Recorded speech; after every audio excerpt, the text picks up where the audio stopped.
Matthieu 5 au verset 9, là, le Seigneur Jésus dit: Bienheureux ceux qui procurent la paix, car ils seront appelés fils de Dieu. Dans Romains 8 au verset 14, Paul dit là-bas que tous ceux qui sont conduits par l'Esprit de Dieu sont fils de Dieu. Et Paul parle là en fait d'un statut et bien plus d'une identité, du fait qu'on soit conduit par le Saint-Esprit.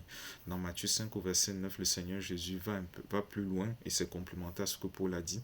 Il dit en fait que c'est du fait que au-delà de vivre le fruit de l'Esprit, c'est-à-dire l'amour, la joie et la paix entre autres, et même de le manifester, mais c'est aussi de faire vivre cette vertu vivante et divine là à d'autres personnes que le Seigneur place sur notre chemin, ou encore au milieu dans lequel il veut qu'on évolue, dans le domaine ou l'environnement dans lequel il nous a positionnés. En fait, c'est là en fait qu'on sera connu comme étant fils de Dieu. Vous voyez un peu, et c'est en cela que le Seigneur Jésus déclare de telles personnes bienheureuses devant Dieu. Vous voyez un peu. Et c'est très profond, mes frères et sœurs, parce que dans Romains 14, au verset 17, Paul dit que le royaume de Dieu, c'est la justice, la paix et la joie par le Saint-Esprit. Donc, le Seigneur Jésus, en fait, quand on revient à ce qu'il a dit dans Matthieu 5, au verset 9, en fait, il est en train de dire que c'est ceux qui sont bienheureux. Ceux qui sont bienheureux, en fait, ce sont ceux qui font vivre le royaume de Dieu à d'autres en cette vertu vivante et divine qu'est la paix. Vous voyez un peu.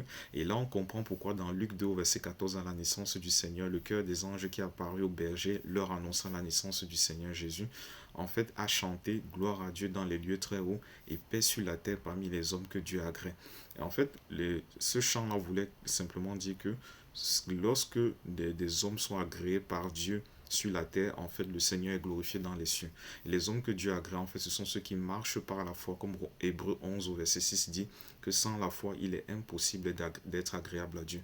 Donc, quand quelqu'un marche par la foi sur la terre, quand des hommes marchent par la foi sur la terre, le Seigneur est glorifié dans les cieux, et sur la terre, en fait, le royaume de Dieu est manifesté en cette vertu-là qu'est la paix. Vous voyez un peu. Et là, on comprend pourquoi Paul dit dans Romains 8 au verset 19 que toute la création attend avec un ardent désir la révélation des fils de Dieu. C'est pour dire que toute la création, en fait, attend en fait la révélation de ceux qui vont manifester le royaume de celui qui est à l'origine de la création. Vous voyez un peu.